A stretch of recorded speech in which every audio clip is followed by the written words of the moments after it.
anak-anak, kita jumpa lagi di media pembelajaran ya untuk kalian.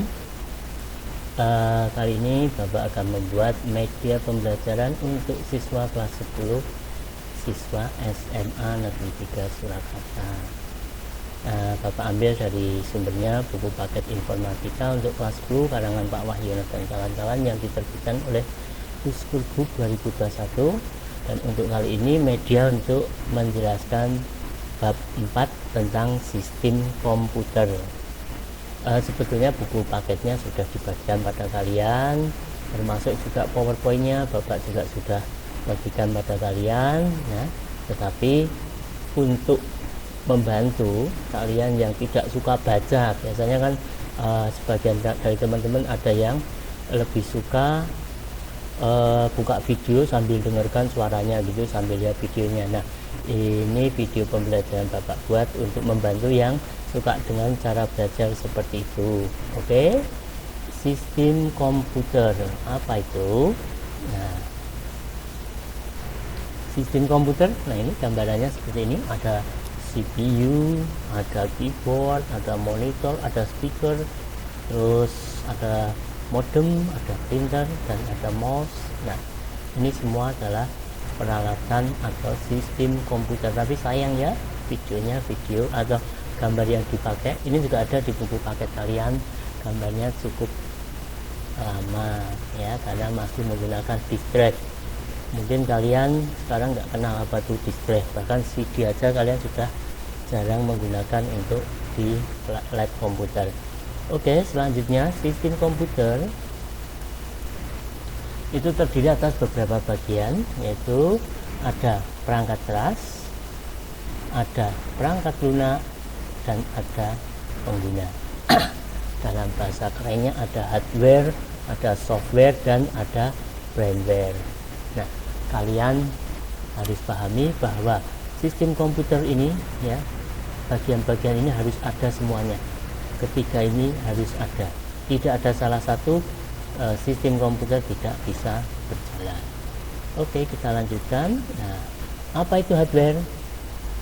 Hardware adalah perangkat keras komputer, yaitu komponen fisik pada komputer yang dapat disentuh, dilihat, atau dipindahkan. Contoh perangkat keras adalah mouse, hard disk, prosesor, RAM, printer, scanner, dan lain-lain. Pak, kok nggak dilihatkan gambarnya, contohnya tadi di depan sudah ya. Kalau kalian pengen jelas lagi, silahkan kalian buka ya QR code di sebelah menggunakan HP kalian ya. Kalian scan, tapi HP kalian harus ada atau terinstall aplikasi scan QR code ya. Nanti kalian scan, akan ada materi yang lebih detail lagi tentang perangkat keras ya. Silahkan dicoba ya. Oke, Bapak lanjutkan untuk video pembelajaran kali ini ya. Oke, berikutnya adalah perangkat lunak atau software. Sama ya, perangkat lunak atau software. Nanti kalau kalian pengen lebih jelas, kalian bisa buka QR code di sebelah dengan melalui aplikasi scan QR code ya. Perangkat lunak komputer atau software itu adalah perangkat yang tidak terlihat secara fisik, tetapi berfungsi dan dapat dioperasikan oleh pengguna melalui antarmuka yang disediakan. Fungsinya ialah untuk menjembatani pengguna dengan perangkat keras. Perangkat lunak adalah kode-kode program yang dibuat menggunakan bahasa pemrograman. Jadi kalau kita analogikan tubuh kita, perangkat keras itu adalah tubuh kita, gigi, tangan, mata.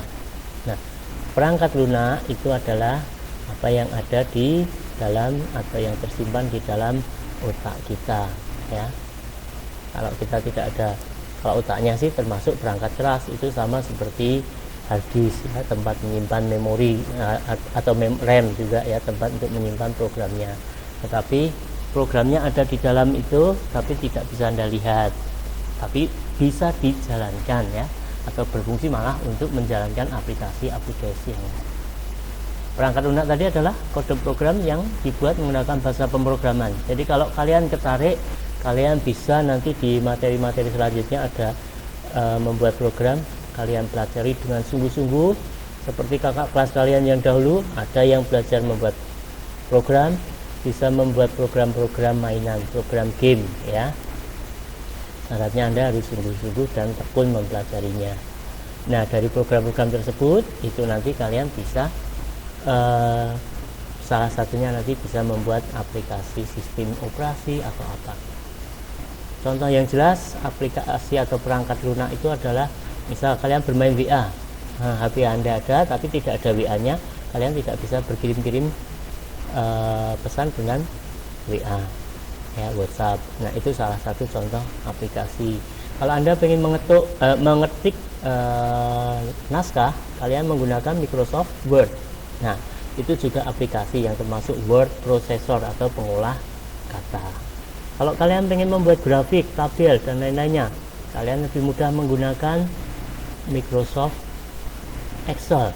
Nah, itu termasuk spreadsheet, program untuk membuat lembar kerja ya. Nah, program tadi kan tidak kelihatan di dalam, Anda tidak bisa, kalian tidak bisa merubah-rubah mana, mindah-mindah mana program, tapi itu digunakan untuk menjembatani kalian dengan perangkat keras dengan komputer kalian. Nah, itu tadi perangkat lunak. Untuk lebih jelasnya bisa scan QR ini, dilihat-lihat apa saja yang ada di perangkat lunak ya.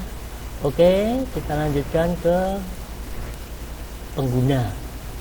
Nah, untuk pengguna itu adalah orang yang menggunakan atau mengoperasikan komputer. Pengguna atau brainware ini sebetulnya tingkatannya banyak sekali. Ada operator, orang yang hanya menggunakan komputernya atau perangkat komputernya ya. Ada programmer, orang yang membuat programnya dan lain-lain ya. Untuk lebih jelas kalian bisa coba Google Assistant untuk mencari materi tentang pengguna. Caranya bagaimana? Nah, buka HP Anda, tekan tombol home lama, nanti akan keluar menu atau perintah untuk memasukkan kalimat yang Anda cari. Nah, misalkan nanti Anda cari brainware, nanti akan muncul di sana menu apa, berita-berita atau materi-materi tentang brainware.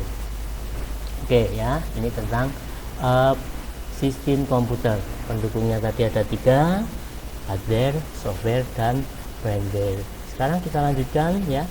Berdasarkan ukurannya, komputer itu dibagi menjadi beberapa jenis ya, antara lain kok banyak sekali Pak teksnya, tidak apa-apa. Satu atau pertama ya, komputer berdasarkan ukurannya adalah mikrokomputer atau komputer mikro. Komputer mikro merupakan komputer yang memiliki ukuran paling kecil dibandingkan jenis komputer lainnya dan menggunakan mikroprosesor sebagai CPU atau unit pemrosesan utama.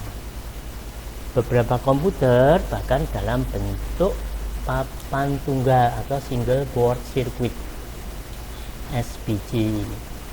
Nah, salah satu contohnya adalah Raspberry Pi atau yang sering disingkat RASP. Gambarnya ada di pojok kanan atas itu, RASP ya, ialah SBC yang seukuran kartu kredit yang dapat digunakan untuk menjalankan program perkantoran, menjalankan permainan komputer, dan sebagai pemutar media hingga video beresolusi tinggi ya. Walaupun itu kecil, ada yang belum pernah lihat kartu kredit ya. Kartu kredit itu ukuran KTP atau SIM kalian ya. Nah, itu walaupun ukurannya kecil, itu bisa memainkan video resolusinya tinggi, karena biasanya Raspberry ini keluarannya untuk tampilan ini sudah pakai HDMI ya. Di sini dimasuki colokan seperti colokan charger HP kalian masuk ke sini, terus di sini langsung disambungkan ke HDMI ya, ke monitor, ini ke keyboard, ke mouse, ini bisa disambungkan ke jaringan LAN. Nah, nanti bisa berfungsi sebagai komputer sederhana. Oke, Contoh berikutnya adalah Arduino. Nah, itu platform elektronik open source berdasarkan perangkat keras dan perangkat lunak yang mudah digunakan, ditujukan untuk membuat proyek interaktif. Untuk lebih jelasnya kalian coba Google Assistant untuk mencari materi tentang mikrokomputer termasuk Raspi dan Arduino. Nah, kalau kalian punya kakak yang kuliah di teknik informatika atau teknik elektro, biasanya mereka main-main menggunakan Raspi ini. Jangan kaget ya, karena ukurannya kecil tapi sudah bisa dijalankan seperti komputer PC. Nah, selanjutnya ini komputer PC, ini yang standar yang biasa Anda pakai di rumah, di lab. Nah, komputer PC itu memiliki ukuran yang lebih besar dari komputer mikro dan memiliki kemampuan penyimpanan dan pengolahan data yang lebih besar dibandingkan dengan komputer mikro dan dibuat untuk penggunaan personal. Nah, ini yang sudah kita pakai sehari-hari, yang sering kita pakai. Laptop itu juga termasuk komputer personal, tapi dia portable, bisa dibawa kemana-mana, jadi lebih ringkas ya. Tapi speknya hampir sama dengan PC. Nah, di lab sudah ada, jadi kalian nggak kaget kalau lihat PC ya di lab, atau kalian di rumah mungkin sudah punya. Beda dengan mikrokomputer tadi, kalian kaget kalau lihat karena memang masih jarang kalian menggunakannya. Oke, selanjutnya, nah ini ada mini PC. Mini PC ini merupakan komputer pelarian dari komputer personal ke komputer mini yang dipakai di industri ya. Wujudnya kecil. Coba kalian cari di Google Assistant untuk materi ini. Untuk selanjutnya adalah mini komputer. Mini komputer ini berbeda dengan PC atau komputer personal. Ukurannya dia lebih besar dan mempunyai kapasitas memori maupun pemrosesan yang lebih besar. Komputer mini dipakai untuk menunjang kebutuhan pengolahan informasi perusahaan skala menengah. Kalau Anda ingin lebih jelas tentang mini komputer, silahkan kalian scan barcode di atas, QR code di sebelah kanan itu ya. Nanti kalian bisa lihat atau bisa dapat materi yang lebih banyak lagi ya. Selanjutnya adalah komputer mainframe. Komputer mainframe itu berukuran lebih besar dibandingkan komputer dan PC ya, dan biasanya digunakan oleh perusahaan-perusahaan besar sebagai server atau plugin. Gambarnya kok nggak jelas Pak? Nah, silahkan kalian cari di Google Assistant ya untuk mencari materinya biar lebih jelas. Sekolah kita punya server yang lumayan, harganya juga hampir 100-an juta. Itu kita pergunakan untuk Semaga Solo Hebat, untuk e-learning kita, platform e-learning kita ya. Jadi kita punya server sendiri, materi-materi e-learning ada di dalam sana untuk kalian mid semester, untuk semesteran, atau nanti kalau ujian, kelas 3 ujian, itu biasanya menggunakan server kita dengan platform Semaga Solo Hebat. Nah, wujudnya hampir sama dengan PC, tetapi yang penting itu bukan wujudnya tetapi kemampuannya. Kalau PC yang kita pakai di lab ini rata-rata kan RAM-nya 4 GB, untuk server kita sudah 128 GB, jadi ada berpuluh kali lebih besar. Nah, itu yang dianggap ini lebih besar, bukan hanya ukurannya tetapi kapasitasnya terutama ya. Nah, silahkan kalian cari komputer mainframe ini pada Google Assistant atau Google Home. Anda cari, nanti akan ketemu gambar-gambarnya atau penjelasan yang lebih rinci. Selanjutnya adalah yang terbesar, ini superkomputer. Gambarnya kok kayak ruangan. Memang biasanya superkomputer itu ada bertingkat-tingkat di dalam satu ruangan besar begitu ya. Dia butuh suhu yang stabil dan lain-lainnya sehingga dalam satu ruangan tersendiri. Nah, dibandingkan komputer yang lainnya, superkomputer itu memiliki ukuran yang paling besar dan memiliki kapasitas pengolahan data dan kinerja yang paling kuat. Nah, ini mestinya untuk perusahaan yang sangat besar atau untuk skala nasional ya. Mungkin ektp kita yang tersimpan itu datanya ada di superkomputer ini. Nah, kalau pengen lebih jelas kalian bisa cari pada QR code di sebelah kanan ini ya, dicoba lagi ya. di scan gitu, HP kalian buka QR code, terus tempel ambil gambar ini, nanti akan mengarah pada tampilan materi yang lebih luas. Oke. Selanjutnya ya, untuk manusia dan komputer itu harus berinteraksi. Ya. Sistem komputasi yang terdiri dari perangkat keras dan perangkat lunak itu saling berinteraksi. Interaksi antar muka seringkali digunakan untuk menghubungkan perangkat yang satu dengan perangkat lainnya, mulai dari perangkat masukan, keluaran yang dikendalikan oleh sistem operasi, dan kemudian dapat ditambahkan berbagai aplikasi yang dapat dipakai pengguna, yaitu interaksi manusia dan komputer. Nah, untuk interaksi manusia dan komputer menggunakan apa? Kalian bisa lihat atau mencari di Google Assistant untuk lebih jelasnya ya, kalau penjelasan ini masih kurang. Nah, salah satunya adalah menggunakan atau berbasis GUI, Graphical User Interface. Jangan salah baca ya, biasanya Bapak salah baca ini. Graphical User Interface merupakan antarmuka yang menggunakan menu grafis untuk memudahkan pengguna berinteraksi dengan komputer. Ya, karena menggunakan menu grafis kalian seperti yang sudah kalian sering pakai sehari-hari. Kalian menggunakan komputer berbasis Windows. Nah, biasanya kalian akan berbasis Windows, jarang yang menggunakan Linux ya. Nah, ketika Anda menggunakan komputer berbasis Windows, di situ ada icon-icon ya, Anda tinggal klik, Anda tinggal geser. Nah, itu berbasis grafik, bentuknya sudah ada icon-icon atau berbentuk gambar. Yang paling jelas ketika Anda menggunakan di HP Anda ya, HP Android Anda.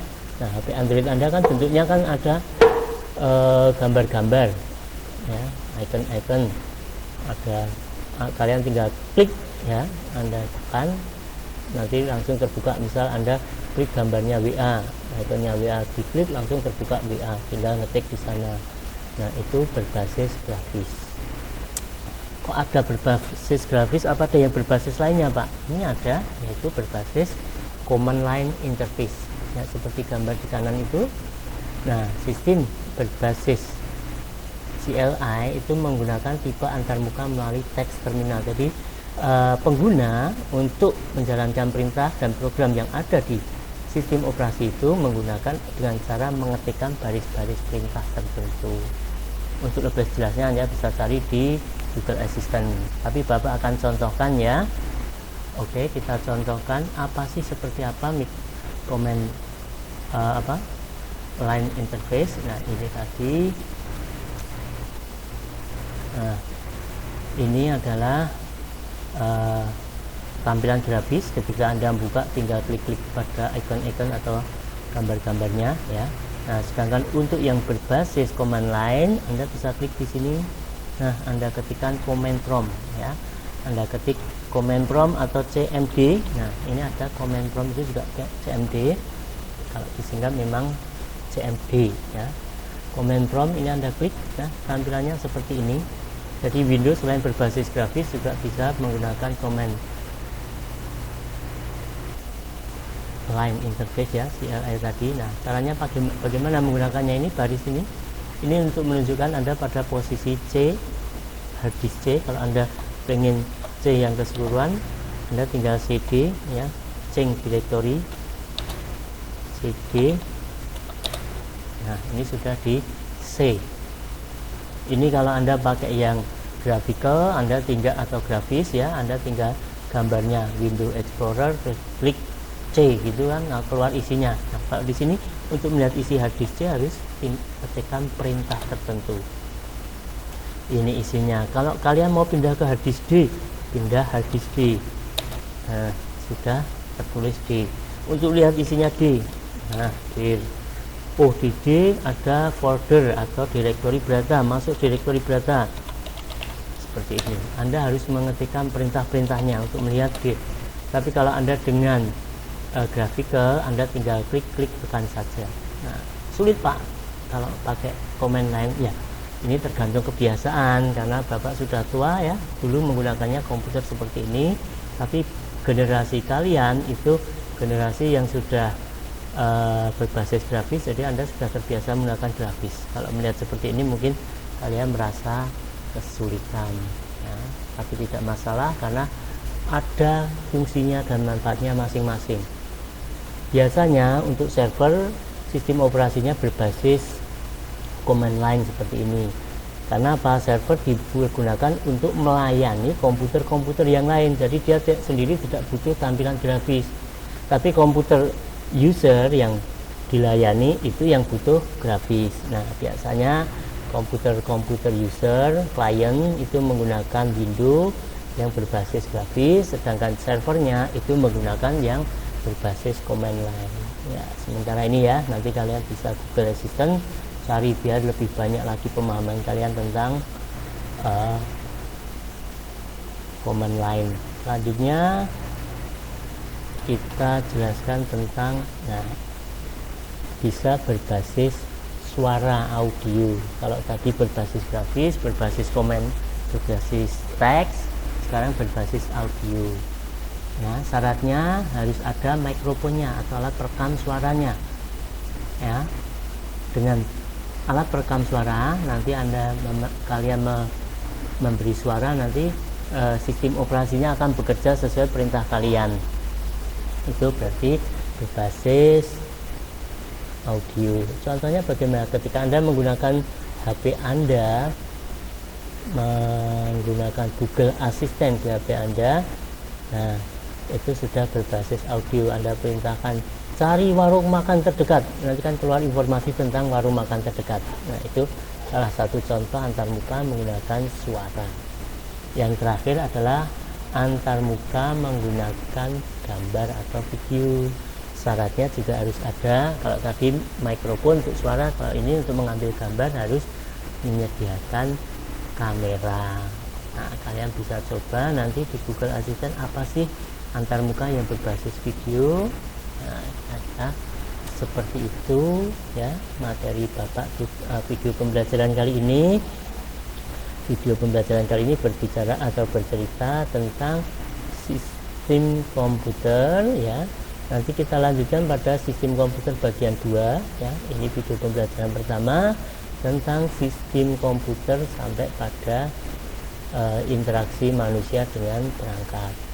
Nanti yang selanjutnya adalah tentang sistem operasi dan seterusnya, karena sistem komputer masih banyak materinya. Oke ya, terima kasih atas perhatian kalian untuk menyaksikan video pembelajaran ini. Semoga video pembelajaran ini bisa membantu kalian, terutama kalian yang lebih suka nonton video dan mendengarkan suara daripada dengan yang menggunakan membaca ya. Karena PowerPoint kita sudah ada sama persis isinya dengan ini, cuman PowerPointnya untuk kalian yang suka baca. Kalau ini yang suka nonton video, tapi Pak videonya Bapak gambar-gambarnya kurang menarik, tidak apa-apa, yang penting materinya kita sampaikan. Nanti video-video yang lainnya mungkin bisa kita tampilkan lebih menarik lagi. Oke anak-anak ya, terima kasih, sampai jumpa pada materi pembelajaran yang lainnya. Jaga kondisi kesehatan ya, yang penting kalian rajin, insya Allah nanti semuanya akan sukses. Oke, sampai ketemu lagi.